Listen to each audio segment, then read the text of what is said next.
ಎಲ್ಲರಿಗೂ ನಮಸ್ಕಾರ. Welcome back to my channel. It's Rangada Rangoli channel. ಇವತ್ತಿನ ನವರಾತ್ರಿಯ 6ನೇ ದಿನವಾಗಿ ನಾವು ಆರಾಧನೆಯನ್ನು ಮಾಡುವಂತಹ ದಿನವಾಗಿದೆ.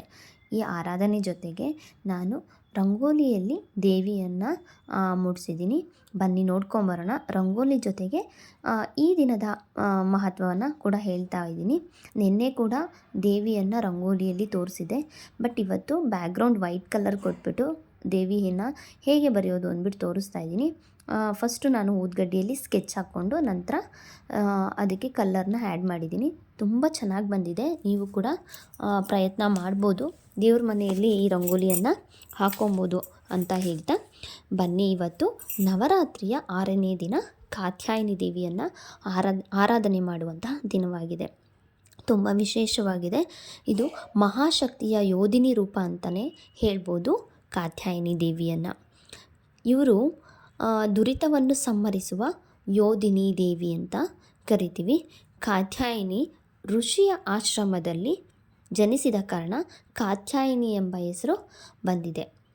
ಸೊ ದುಷ್ಟ ದೈತ್ಯ ಮಹಿಷಾಸುರನನ್ನು ಸಂಹರಿಸಲು ದೇವತೆಗಳ ಶಕ್ತಿಯಿಂದ ಅವತಾರವನ್ನಂತ ಪಡೆದಂತಹ ದೇವಿಯೇ ಈ ಕಾತ್ಯಾಯಿನಿ ದೇವಿ ಅಂತಲೇ ಹೇಳ್ಬೋದು. ಇವರನ್ನು ಮಹಿಷಾಸುರ ಮರ್ದಿನಿ ಅಂತ ಕೂಡ ಕರಿತೀವಿ ಕಾತ್ಯಾಯಿನಿ ದೇವಿಯನ್ನು. ಕಾತ್ಯಾಯಿನಿ ದೇವಿಗೆ ತುಂಬ ವಿಶೇಷ ಬಣ್ಣ ಅಂದರೆ ಬೂದು ಬಣ್ಣ. ಅಂದರೆ ಇವತ್ತಿನ ದಿನ ವಿಶೇಷ ಬಣ್ಣ ಬೂದು ಬಣ್ಣವಾಗಿದೆ. ಬಲಗೈಯಲ್ಲಿ ಕಾತ್ಯಾಯಿನಿ ದೇವಿಗೆ 4 ಕೈಗಳುಂಟು. ಒಂದು ಕೈಯಲ್ಲಿ ಅಭಯ ಮುದ್ರೆ, ಬಲಗೈಯಲ್ಲಿ ಅಭಯ ಮುದ್ರೆ ಅನ್ನೋ ಭಯವನ್ನು ನಿವಾರಣೆ ಮಾಡುವಂತಹ ದೇವಿಯಾಗಿದ್ದಾಳೆ. ಆಮೇಲೆ ಮತ್ತೊಂದು ಬಲಗೈಯಲ್ಲಿ ಖಡ್ಗವನ್ನು ಧರಿಸಿದ್ದಾರೆ. ಮತ್ತು ಕಮಲವನ್ನು ಇನ್ನೊಂದು ಕೈಯಲ್ಲಿದೆ. ವರಮುದ್ರೆ ಅಂದರೆ ಭಕ್ತರಿಗೆ ವಿಶೇಷವಾಗಿ ಕೋರಿಕೆಯನ್ನು ಇಟ್ಟಾಗ ವರಮುದ್ರೆ ಅಂದರೆ ಭಕ್ತರ ಕೋರಿಕೆಗಳನ್ನು ನಿವಾರಣೆ ಮಾಡುವಂತಹ ವರಮುದ್ರ ದೇವತೆಯಾಗಿದ್ದಾರೆ ಕಾತ್ಯಾಯಿನಿ ದೇವಿ.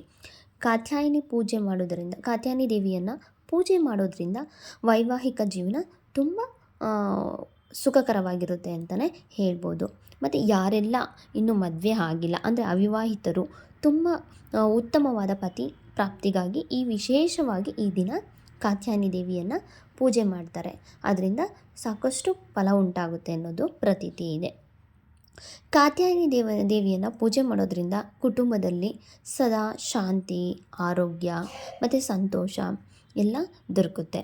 ಮತ್ತು ಭಯ, ಅಡಚಣೆ ಅಥವಾ ಅಶುಭ ಶಕ್ತಿಗಳು ಏನಾದರೂ ಇದ್ದರೆ ನಿವಾರಣೆ ಆಗುತ್ತೆ ಅನ್ನೋ ಒಂದು ಪ್ರತೀತಿ ಕೂಡ ಇದೆ. ಸೊ ಅದರಿಂದ ಎಲ್ಲರೂ ಕಾತ್ಯಾಯಿನಿ ದೇವಿಯನ್ನು ಆರಾಧನೆ ಮಾಡಿ ಅಂತ ಕೇಳ್ಕೊತ, ಈ ದೇವಿಗೆ ಜೇನು ಅಥವಾ ಬೆಲ್ಲ ಅಥವಾ ಅಕ್ಕಿ ಹಾಲಿನಿಂದ ಮಾಡಿದಂತಹ ಪಾಯಸ ತುಂಬ ಪ್ರಿಯಕರವಾಗಿದೆ. ಸೊ ಇದರಲ್ಲಿ ಯಾವುದಾದ್ರೂ ಒಂದನ್ನು ನೈವೇದ್ಯ ಇಟ್ಟು ಪೂಜೆಯನ್ನು ಮಾಡ್ಬೋದು.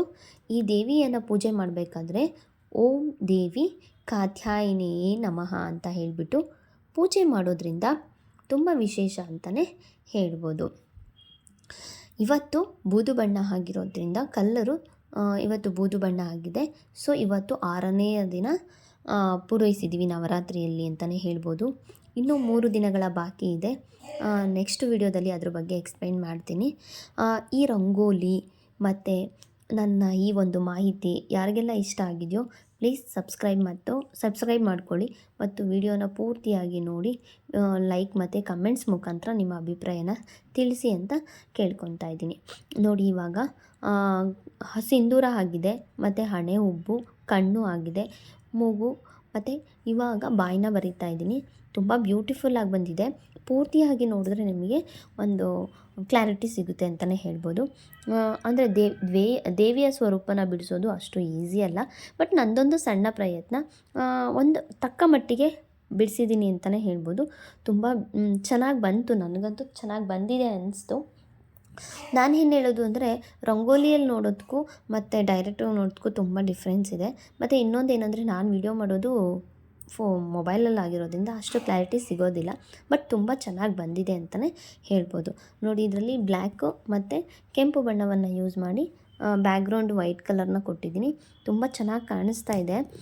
ಪೂರ್ತಿಯಾಗಿ ವಿಡಿಯೋ ನೋಡಿ ಅಂತ ಕೇಳ್ಕೊತ ಮತ್ತೆ ನೆಕ್ಸ್ಟ್ ವಿಡಿಯೋದಲ್ಲಿ ಮತ್ತೊಂದು ದಿನದ ಮಾಹಿತಿಯೊಂದಿಗೆ ಮತ್ತೊಂದು ರಂಗೋಲಿ ಜೊತೆ ನಿಮ್ಮೊಂದಿಗೆ ಸಿಗ್ತೀನಿ ಅಂತ ಹೇಳ್ತಾ, ಅಲ್ಲಿವರೆಗೂ ನಮಸ್ಕಾರ, ಬಾಯ್, ಟೇಕ್ ಕೇರ್.